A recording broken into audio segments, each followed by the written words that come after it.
Well, good evening, everyone. Welcome to our webinar, The Science of Screen Time, How Digital Technology Affects Childhood Brain Architecture. My name is Judy Arnall, and I am a certified family life educator. And I used to teach for 13 years for Alberta Health Services, and now I teach for the University of Calgary Continuing Ed. I'm an idealist in that I read research, I make recommendations, but I'm also a bit of a realist in that I'm a parent of 5 kids. And these are digital kids. They range in age right now from 15 to 25. So I'm just like you, I know a lot about what the recommendations are, but it's also really hard to keep within those as a parent and try and put some limits on screen time. So I feel your pain, believe me. So for the rest of the video, what I'm going to do is I'm going to stop the video because I find it distracting to me. And if you're okay with that, you know what I look like now. Nice to meet you all. So we'll just stop that there and we'll keep going. So I just want to say for the rest of the meeting, if you have any questions, please leave them to the end. We're going to go for about a full hour, and that way anyone who missed it can pick it up and watch it, the recording. So if you want to keep your questions to the end, that would be awesome. Okay, so let me just get full screen on here. We just started a new, there we go. Okay. Good, awesome. So yes, I'm a certified child development specialist and parent educator. I've written 2 books. They are, one is on getting calm, parenting with patience. The other one is on solving problems, discipline without distress. So they're both non-punitive parenting, and they've been translated into different languages, which is really neat. And I have a DVD out called Plugged In Parenting, which covers a lot of what we talk about tonight. The DVD is no longer available, but the digital file is. So if you're interested, contact me after. I teach 2 courses. One is Terrific Toddlers, which was developed by Alberta Health Services, and it's for parents of ages 1 to 4. The other one is Parent Effectiveness Training, which is the one I teach at the U of C. And I believe parents are doing an amazing job, absolutely amazing. Definitely every parent should have a tip jar on their kitchen table. And even then, I put a wife's tip jar in the laundry room, and I put a $50 bill in there to set the precedence. I haven't got any tips yet, so laundry is piling up in my house. And I believe teachers, oh, what a great job you do. You need a tip jar in your desk too. Try it. Few housekeeping things. Where does this information come from? Public Health Agency, Alberta Health Services, Felix Foundation, Canadian Pediatric Society, Health Canada, and Parent Effectiveness Training. So tonight we're going to look at technology, and the big chunk is going to be brain development stages and how brains are affected by technology, what kids use, those kinds of things. And we're going to look at a little bit about balance for all of us and the benefits of technology. So, technology defined and parenting styles. We definitely realize that teaching kids literacy now involves media management. That is definitely where our world is. That's where we have to be. So let's just take a few seconds and what on this list is not technology?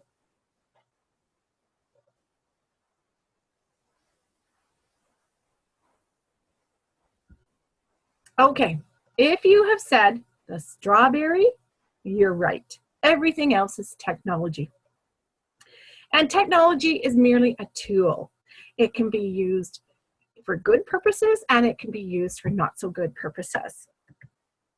So same with screen time. Screen time is defined as anything with a screen that's electronic. And we all know what they are. Here's the list. So technology can be good or bad. It depends on how much we use it and for what purpose. And same. So when I did this workshop with my groups, I would ask the parents, okay, what are the pros of screen time for parents and the pros of it for children? And they came up with these things. And I totally get it. As a parent myself, I wish we had more technology when my kids were little. You'll notice that the parent side is a lot longer than the child side. Now, when we met in a group, a lot of the parents said, oh, the child learns. They learn their colors, their numbers, their letters. And I left that off the list because I'm going to talk about what the research says later. Children can definitely learn those things in other ways. It's not, and we'll get into that later. But so the cons, if you look at what the parent list is compared to the child's list, you will see that there are more downsides for children and more upsides for parents. And probably that is why parents use it, because it is very addictive for parents. You get peace, quiet, no mess. What parent could argue with that? Now, parents come in all different parenting styles, everything from authoritarian to permissive and in between. So best style to be is that in between most of the time. You can't be it all the time, but you know, what we say is have some warmth, have some structure, and that's that green zone is warmth and structure.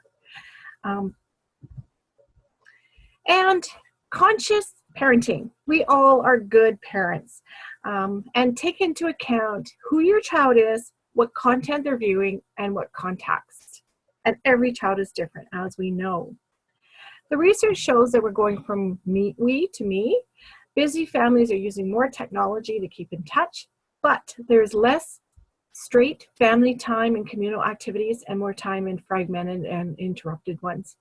Kids are an advertising market, and they get them younger, faster, and children multitask more. They're alone more than ever, and they're exposed to more adult content than ever before. So technology is pretty well the third parent living in your house, and children spend more time with that third parent than their actual parents. Now, what is the effect of technology on children? Do you know what? We have no long-term studies. What we know is what we can decide. It's closest to TV watching, but not quite the same, because TV watching used to be one place, one house. It's not as mobile as it is and everywhere nowadays. So there's no long-term studies. Now, a lot of parents say, oh, my child's addicted to video games. No. There, again, is not enough rigorous research out there. That's the bottom line. We only had the iPad since 2010, so we've only had it for 7 years. We don't know the effects of the iPad long term. So when the researchers in the medical community created the new DSM-5, they did not include video games, technology, internet as an addiction in the diagnostic manual. Because for one thing, they can't define what makes it an addiction, and they can't define how to treat it. The closest it comes is to gambling. A lot of things in common there. That dopamine hit that kids get when they get a text or not so much an email. I get it when I get an email, but it's very similar to gambling when they get a dopamine hit from winning. Same biological processes, that adrenaline, that dopamine, that feel-good stuff. So in absence of research, moderation and balance are important. Err on that side of caution. The thing about addiction too, what we know in terms of brains is that addictions, a predispensity to addictions is in genes. Genes are hereditary, and whether those genes are activated or not, whether those addiction genes are activated or not, depends on a number of things, most often experiences. So the environment plays a part, nature plays a part, and the nurture part plays a part. So genes are like these red Lego blocks in the building of a house.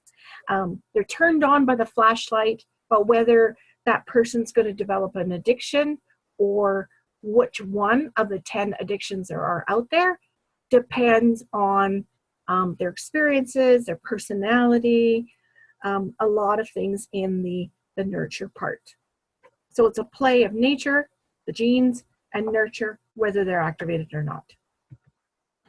So let's go through the ages and stages. Okay, so we know that kids develop in 4 dimensions: physical, cognitive, social, and emotional. So babies are born with 100 billion brain cells. And for the most part, not many of them are connected at birth. So in between, what brain cells do is when babies experience something, the axons send out neurotransmitters across the gap to the nearby dendrites right here. And when those experiences are repeated, it forms a pathway across these gaps. And that's very good. So you have lots and lots of pathways through the brain. And that's what happens in the first 6 years of early life. After that, the brain starts pruning and getting rid of pathways that aren't used very much and strengthening the pathways that are used. And it's good. It needs to do that. So let's look first at babies and toddlers from 0 to 2 to 3 years. Their tasks are to explore with all 5 senses. Okay, so brain development it starts from the bottom up to the back and then lastly to the front. So at this age, the most sensitive periods are the brain stem and the inner brain here. And they explore with 5 senses because their hearing, their seeing, their taste are all primed to explore their world. Children under age 5 explore their world in 3 dimensions, not 2 dimensions on a screen. They have to touch things, they have to put things in their mouths, they have to see, hear, smell, all those 5 senses. So that's what they do. And when they explore, they get into cupboards, they touch things. It's not them being bad, it's what they do. Okay, so older toddlers, same thing, still exploring, but now in the middle of the brain is more that feeling part, and that's where you get that explosion of feelings because their ability to express their feelings is much less developed because they don't have the language. So they have the body language, which is why they lie down on the floor and scream and throw tantrums.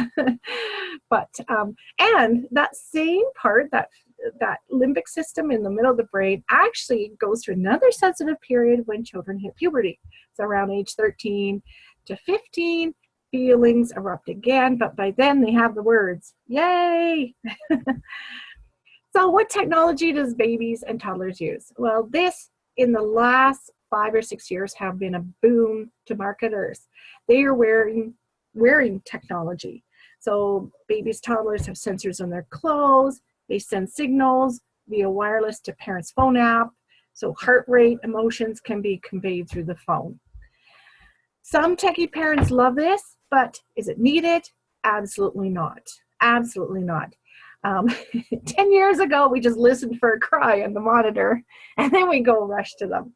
The downside is, again, we don't know the effect of electromagnetic radiation so close to babies in their bouncy chairs, on their clothing. We don't have those long-term studies.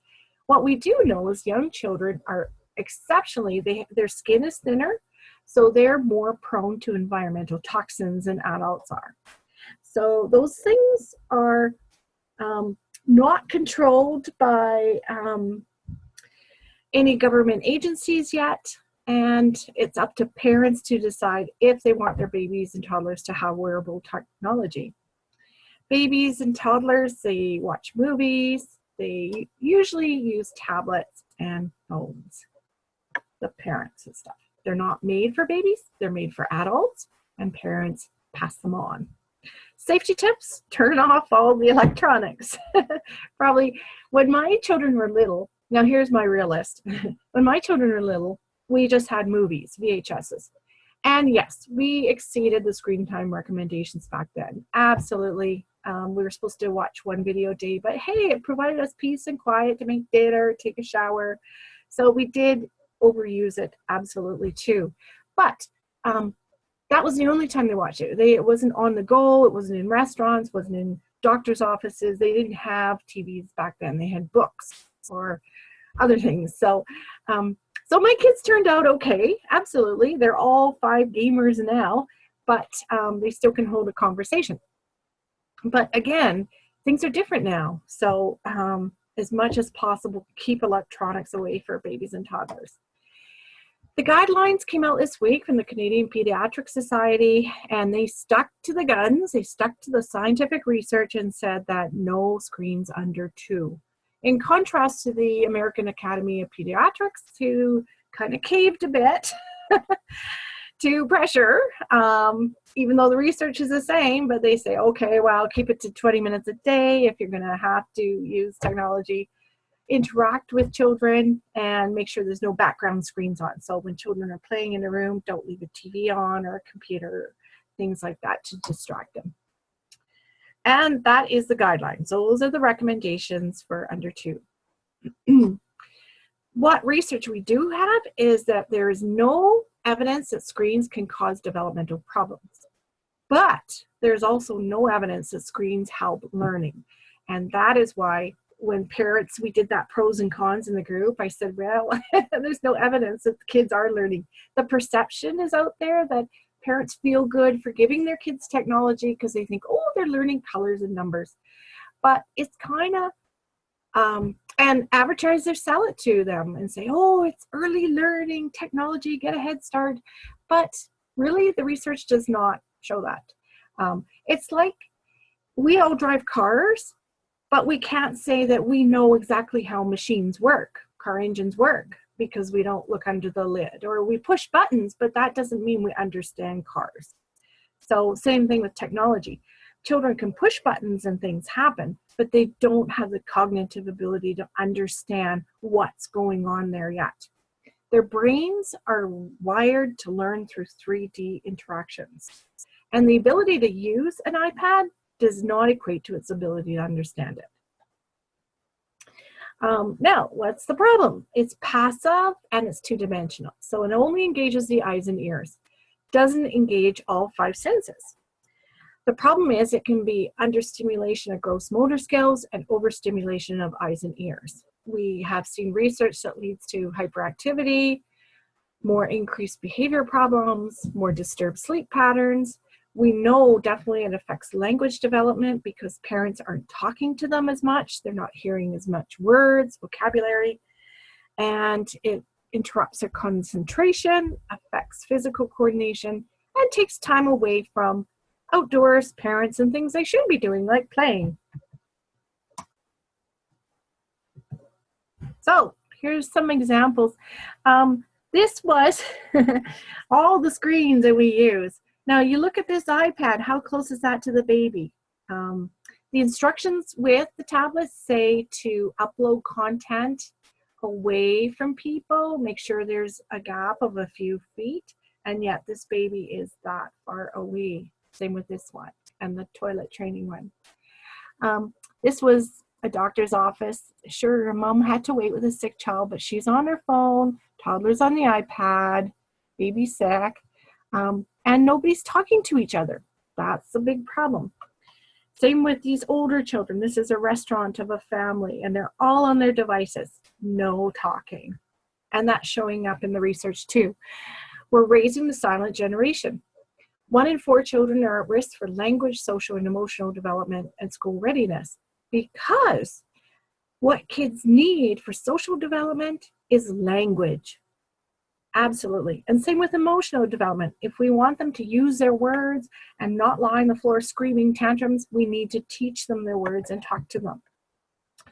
So this report came out of the Early Childhood Mapping Project, which was a partnership between Alberta Education and Alberta Health Services. And this was a study that went across Alberta, across Canada, and it was done with every child who entered kindergarten and the latter year of the kindergarten age, which was age 5. And about 1 in 4 children were at risk for social and emotional problems. And that's across all neighborhoods, not just certain neighborhoods, across all neighborhoods. And when you look at the brain's window for seeing and hearing starts actually even before birth, way there. And same, that big sensitive window for language development starts that first year from 0 to 12 months and continues to age 6.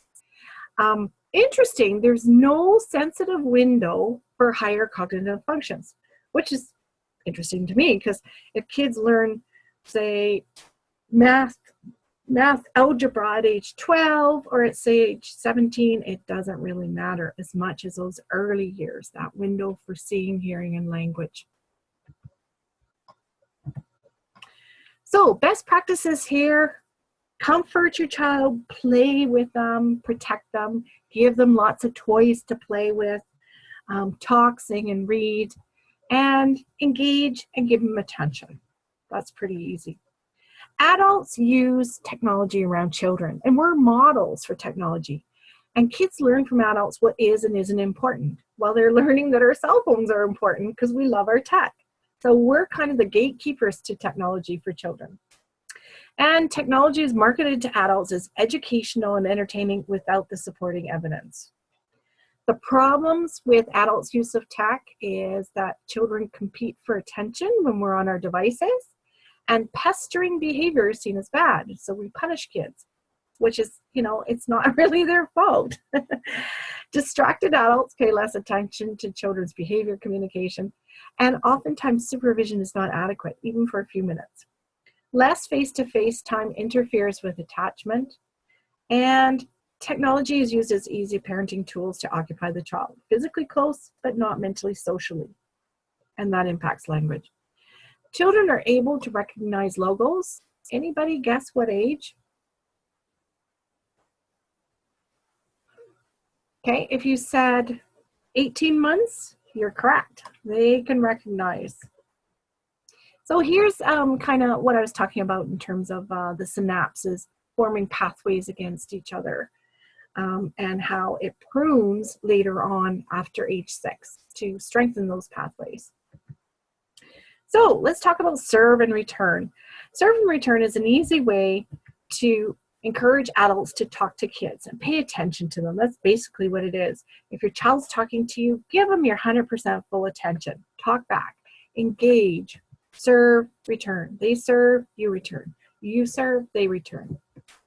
So reduce screen time by providing experiential activities, so lots of toys, screens off, redirect them, and give them some unstructured play.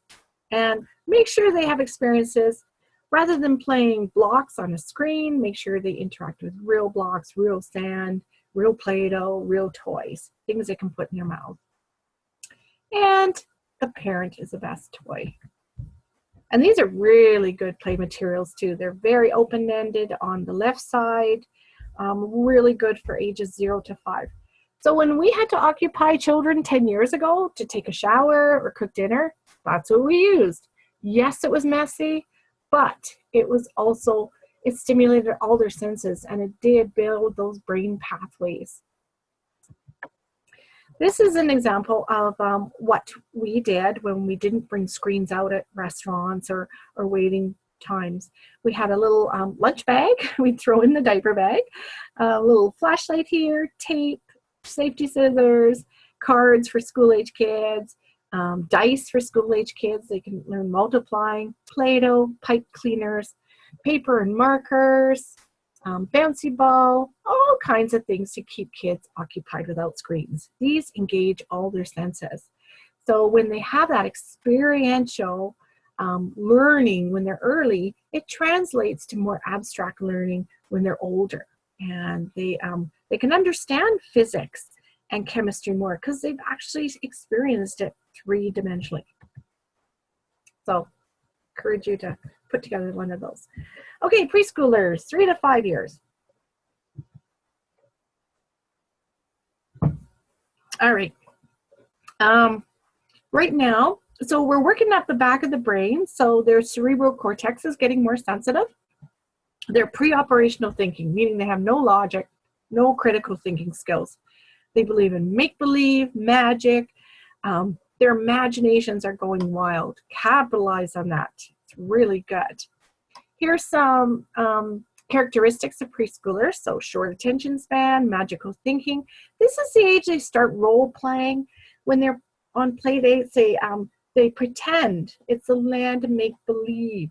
And the more you put them on the screens, the less they can do that. They can expand that make-believe pretend. So what do they use? Movies, online games, computer games now, getting better with a mouse, video game consoles, handheld devices, again, the parents' things. Recommendations here are 1 hour per day from the Canadian Pediatric Society under age 5, 1 hour a day. Now, physical activity, they recommend 3 hours per day of active play and 1 hour of energetic play to maintain health. And again, they're learning through 5 senses. Adults' best practices, again, make time and space for play. Yes, some things will be messy. Engage and give attention, serve and return. Sing, talk, read to them. What the research shows is that points of interactivity on ebooks interfere with a child's ability to recall a story. So it detracts from the story sequence. So it's almost better to read a story straight through and not have things they can click on and go, because that interrupts their executive function skill building, of memory, of working memory. So kids are working on those skills at this age from 3 to 5. So they have to hold a thought in their brain while they're getting the other thought in the story. But if they're interrupted to go press a button so something pops up on a screen somewhere, that distracts from their working memory process. So how do you cut down screen time? Redirect them to 3-dimensional play items and invite companionship. Say, hey, come watch with me. Model your habits, have some routines, acknowledge their feelings of unhappiness when you stay with your no. And make sure you don't keep your screens on in the background. In homes where screens are constant background, 34% of children aged 4 to 6 can read. And in homes where the screens are off, 56% of children can read. So it does affect children's ability to concentrate.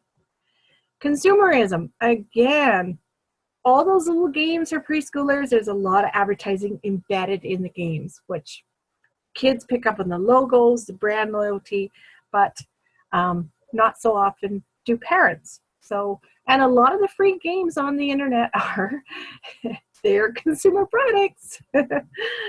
Yes, they are. We call them advert games. Until the age of 8, kids cannot distinguish between a game and a product placement. And toys and foods are sometimes the biggest products in advert games. So watch those, be aware, talk to your kids.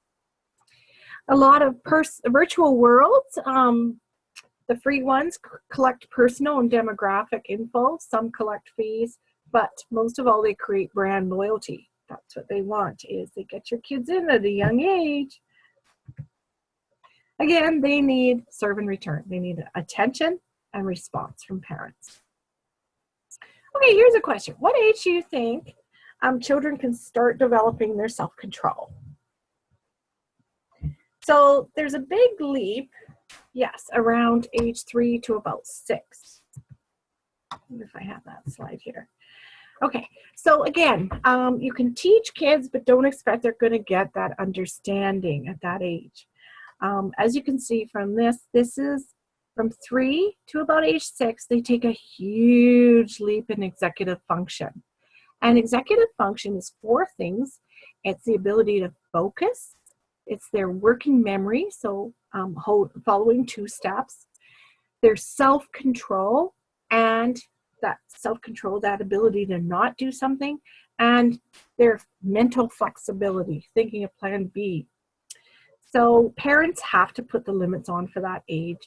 And yes, children are going to tantrum and cry and scream because they don't have a whole lot of self-control. But that's our job as parents.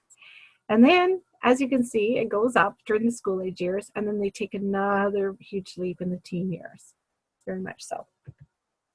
Okay, what are some parenting pointers for babies and toddlers?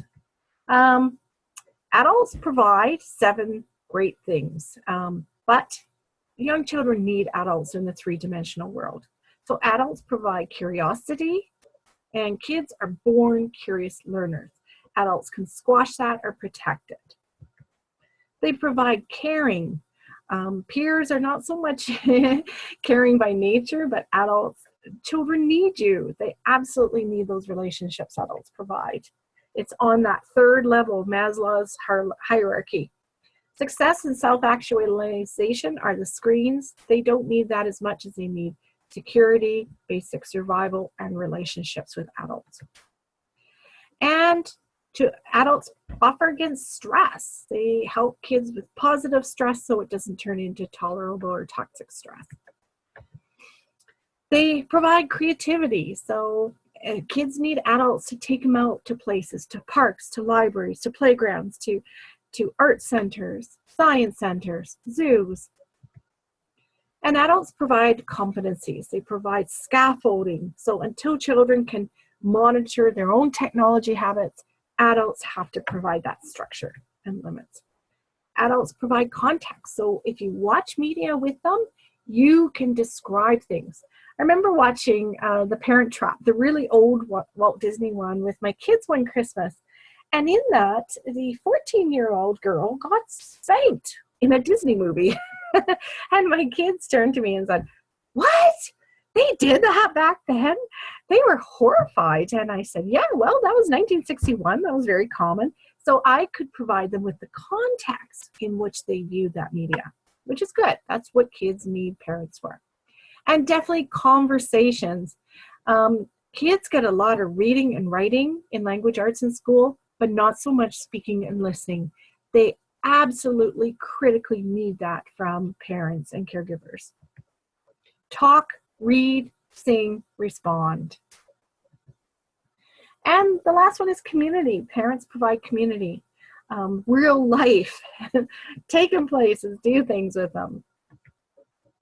Okay, so we're about halfway through here. And if you have young children, we're moving on to school-agers now, which is 6 to 12 years. So the CPS, Canadian Pediatric Society, used to have recommendations for children in school age, and they said 2 hours a day, that's it.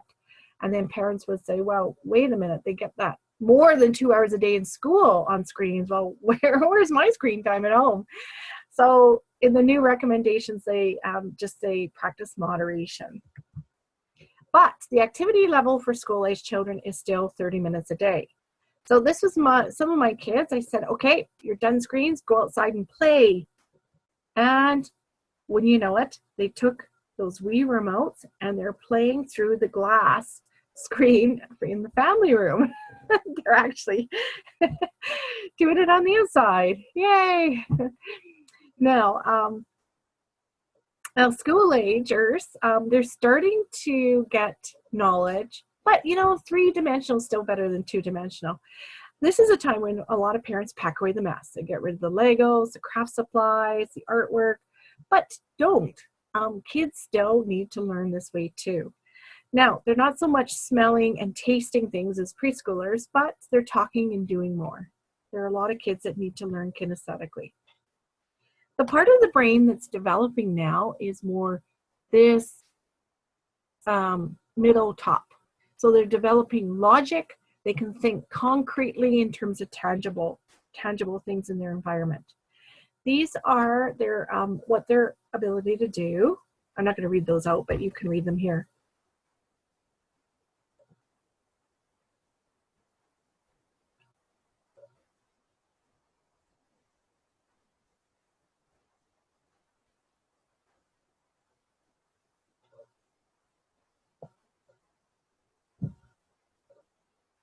Now, this is critical.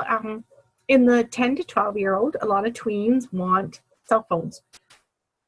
But they don't really need cell phones until they start traveling on their own, maybe around 13, 14, when they start taking a bus to junior high school. But peer pressure, influence gets parents thinking, oh, maybe they want a cell phone. This is what they use. There's still kids earlier that have cell phones. Movies, not so much cell phones that are internet linked, but you know, they do play games and things on them. And then this is later. I'm not going to read these out because you can read them. I'll just give you a minute to do that.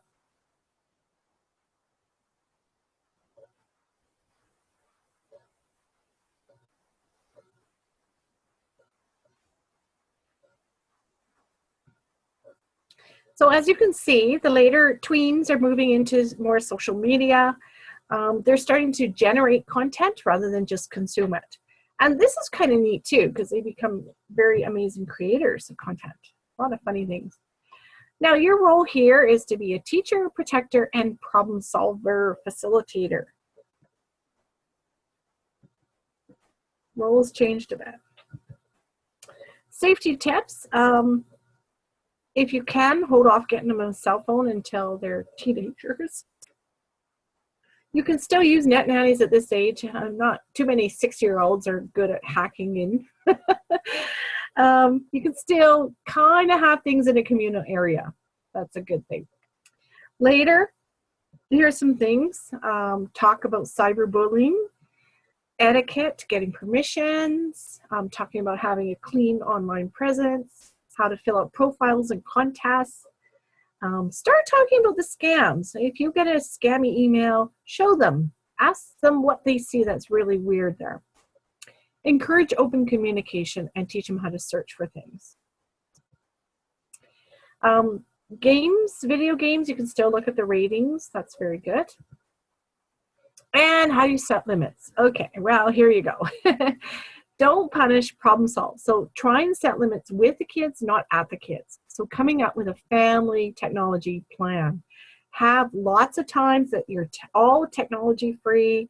Have times that you can use technology, but you have to enforce the limits and facilitate this talking with them. And you can have contracts, you can have conferences, use your I statements. I feel we spend too much time on technology. Have lots of routines and have lots of physical play items available. That's a really good thing too. Kids need something to play with. If you want to have a contract, here's one at my website. Look under the articles tab and you'll find one. These are Calgary police recommendations for more of the tweens who are at risk for luring. I'm not going to read this out, but you can see that there. One thing I had with my kids is I just made sure they didn't meet anyone without me. And a lot of most kids are on the internet at tween years. So wired kid is a social kid. Social media plays a very big part. So guidelines for parents are learn the settings, teach your kids the settings, be a friend to lurk, and do not post on their stuff. No shaming. That is inappropriate parenting. It lasts forever. Teach your kids to get permissions to post their friends' pictures, no ages or address, be polite, no photos of alcohol or nudity. And talk about sharing, how fast sharing goes around. And social media is a part of life. To some people, it's more important than others. But again, it provides, for the brain, it provides that dopamine hit. So as we're moving into school-age teenagers, their brain is wired to get dopamine. It is. And not from coffee and chocolate, but from likes, from texts, from pictures of friends sent. It's like us getting, we used to get mail from the mail person. So we thought, oh good, letters, yay, dopamine. Well, kids are getting it from all these things on their devices. And the downside is this part of their brain the brakes aren't totally developed yet. So they're going for the dopamine, but not so much those brakes. Now, real world still rules. So a lot of new friends still come from school, sports, and their activities. And then they share contact information online. So it's important to schedule breaks from screens. Have times in the day that screen time is not on. And remember, you have the most power as a parent before those devices are turned on. So negotiate time. Sometimes a ticket system works where you give them 20 tickets to spend in a week. Each ticket's an hour, so they can vegetate all day on Sunday on devices and then nothing through the week. But the more you give them control over things, the more they're apt to follow them. You have to watch the set entry activity. So make sure, it might be a good family habit, not for everyone to eat in front of screens. Dinner time should be one of those tech-free zones, absolutely. And time that you're socializing or having chats with each other. Cyberbullying, very big these days. It's very personal. One thing is to help your child with it. Stop, block, copy all messages, report them. Don't take away your children's devices. They would rather just, do anything than not have their devices taken away. So don't do that. Keep that communication line open. Okay, teaching a critical eye. Again, advertising. Absolutely. Talk about advertising that's embedded. Teach kids how to have a critical eye on things. I'll let you read this.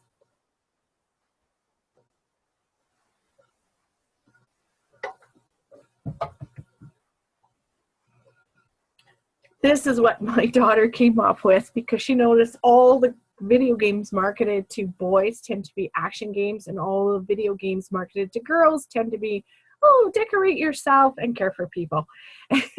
So she designed this to look more appealing to girls. But now that's a critical eye. That is looking for those discrepancies there. Around tweens, you got to worry about luring, and again, make sure your kids don't meet anybody. And these kids are very smart. My child broke into my PowerPoint and made all these funny things in the middle of a presentation. So kids are smarter than you think, absolutely. Okay, let's look at teenagers, 13 to 19 years. Teenagers love technology because a lot of times they can get out from the control of their parents. So they can explore social and sexual roles with few consequences. They can pretend to be somebody else, and they like it. They have a playground to go play where their parents and their adults don't go. Now, the big thing here is the better the relationship between the parent and teen, the stronger the parent's influence. So all parents lose control with their kids as they age. But what they gain is influence. If you don't punish your kids, because influence grows with age and respect. Big one here, respect. So we'll talk about that later. The last part of the brain to develop is the prefrontal cortex, and that develops about age 25. So here's some characteristics of teenagers, early teens, and late teens.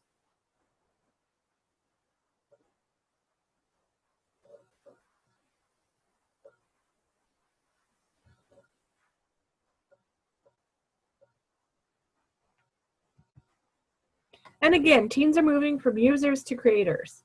They create everything, blogs, games, mods, forums, videos, memes, music, websites. Amazing creators. They are awesome. Parents' role here is for younger teens, you're still a teacher. For older teens, you're becoming a mentor, a guide, and an advisor. So teens look at you like, oh, number one safety tip is don't drive and use a phone. You would never think of driving drunk in your car with your teen. So why do you text when you do that? Teens say, okay, my parents do it, I can do it. And that they don't have that judgment that we do. We've been driving a long time. They don't. So if you can't control yourself, throw your phone in the trunk and lock it in there. We have to demonstrate that. Some safety tips for teenagers. And you can stop the video here now and look at that if you want. Okay. And again, a lot of teens learn kinesthetically. Maybe they're not tasting things, but they're talking. So they have to learn through their 5 senses too. Digital classes don't always reach. It's not a sticky type learning. It doesn't reach kids the way 3-dimensional learning reaches. Kids are very smart, so if you're putting net nannies and chat checkers on there, they have ways of getting around that, just warning you. And a teenager, if you have a good relationship with your teen, you're going to have lots of conversations over many years. So they'll absorb your values, your safety, your warnings, if your relationship is based on influence and not authoritative punishment. Consultations are great. And sometimes kids will ask you for your opinion. Just give your opinion. Don't nag.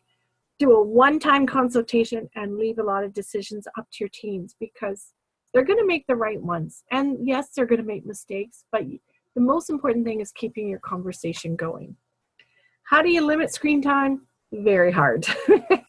By then, they're pretty well on their own. You can talk to them about your values. You can welcome their friends, serve food, hover, spend time together with your teens online and off. Share your values, respect their privacy, unless they post things online, because then it's open for the world. Don't try and impose your values on them, and listen without judgment. And negotiate. If you're having a dinner party with grandma, you want your teen to be present, talk to them about your wishes. Make sure they know Netiquette and Textiquette. By then, most teens are pretty good. I find now with my age group, they post things that are inappropriate. Teens are pretty good at this, growing up with these warnings. And keep in mind that parents matter more than technology. They do. You have a lot to give them if you keep that relationship open. So here are some parenting pointers. The big ones for babies, toddlers, and preschoolers are build the brain. So interaction, serve and return. The big one for parenting school-age and teens is keeping the lines of communication open. Now, I know a lot of parents give their kids cell phones so they can take them away when kids aren't doing what the parents want to do, whether it's chores, homework, schoolwork, and that impacts communication big time. Now, kids do have a lot of power. A lot of parents get their kids to do their cyber chores, and that invites them in the negotiation process. But we really need to parent differently. We can't control kids anymore. We need to teach them self-control. Remember when I said their executive function is taking that big leap from 13 on?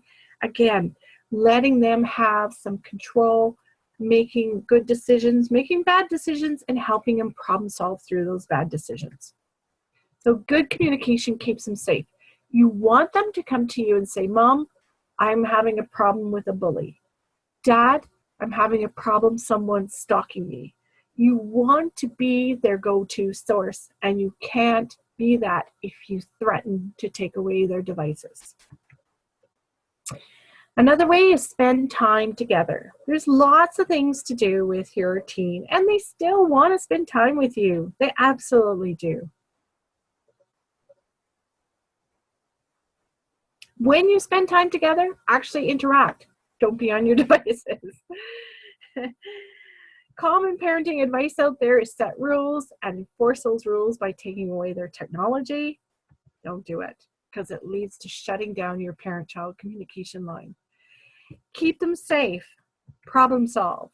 Okay? Computers are not currency. So if you don't want your devices taken away by your partner, you don't want to take away your kids' devices either. Respect goes both ways. So what do you do instead? You problem solve. And problem solving is working together against the problem on the same team. If you need more advice on that, my book will help you. So keep in mind, taking away devices, well, there's lots of research that show it doesn't enhance the parent-child communication. There's no research out there that shows it enhances. There's lots of research that shows it distracts. It can impair communication, your emotional connection, definitely your influence, your child's willingness to access your help and to learn.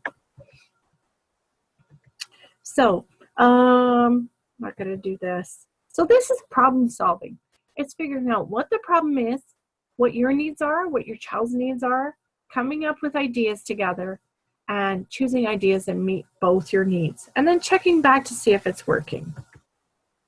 Okay, so that really works. Use human touch. That's something kids can't get from screens.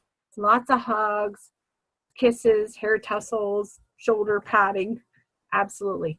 And model breaks. You are, again, the gatekeeper to technology. How you use it is how they're going to use it. So you have your boundaries too. If you're at an event, watch the event. Don't be on your phone and laptop. So parenting pointers for school age: listen, connect with time and activities, problem solve, use touch, and model good technological boundaries. And be kind to your kids. In 30 years, they'll be watching you on their elder cam. And they won't be choosing your nursing home, but they do fix your computer for free, which is really, really nice. Keep in mind the 7 keys of balance for all of us, because we're living in this stage of continuous partial attention. I bet you a few times you walked away from the laptop and did something else. But keep in mind, try and have these things in every day. Try and have some social activity, maybe family dinner, maybe going to mass, having a prayer time, having a shopping time, having a game, or watching or doing something together, maybe a hobby, going for a walk. There, you can combine both of those, physical activity and going for a walk. Mental activity, our work, our homework, our schoolwork, and fun, hobby activities. Having all those components in your day with screen time gives you a balanced life, and we all need to aim for that. And make sure those rocks are in your jar first. Family, work, school, learning, maintenance, and then use technology as a filler. Don't use technology first. Make sure you're part of your children's world. A lot of times when they want you to see something on their screen, go see, interact, be with them, play with them. There's lots of benefits of the internet, especially for older children. This is mostly for school-aged teen years. It's a great information source, communication tool for parents who are away, grandparents who are away.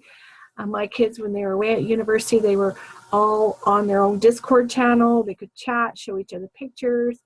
It was really nice to see. It's a good way to be anonymous and source of entertainment, and it does encourage literacy because there is a lot of reading on the internet. A lot of academic benefits too.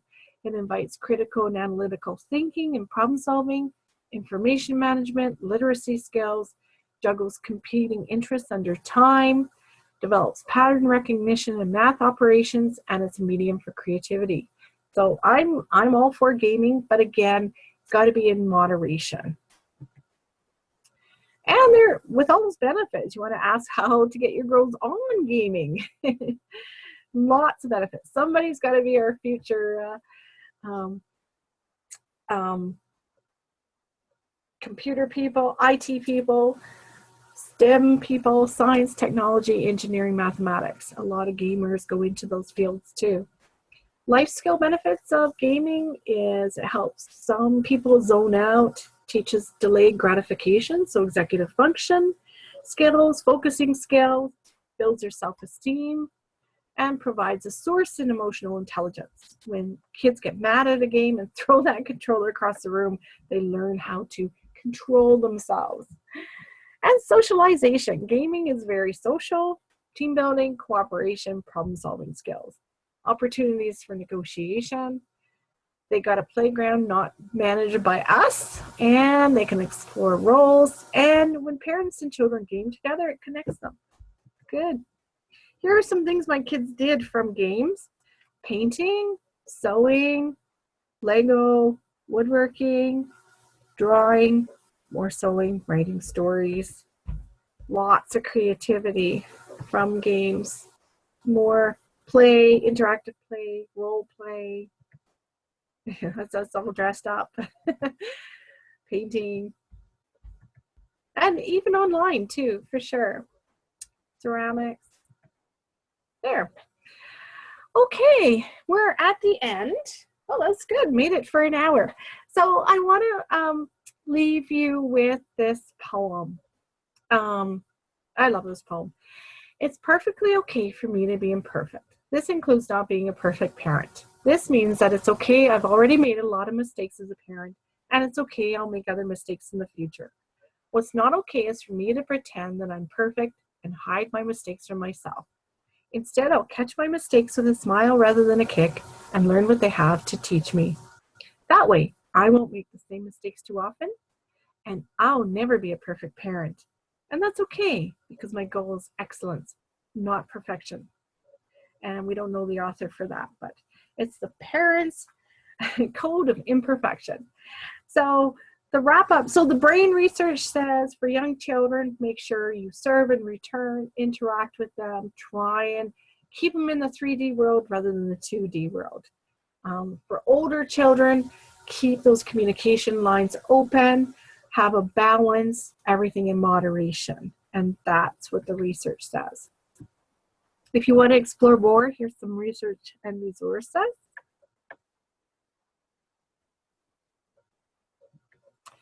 And if you have any questions that I can't answer at the end of this, feel free to contact me. This is my email address.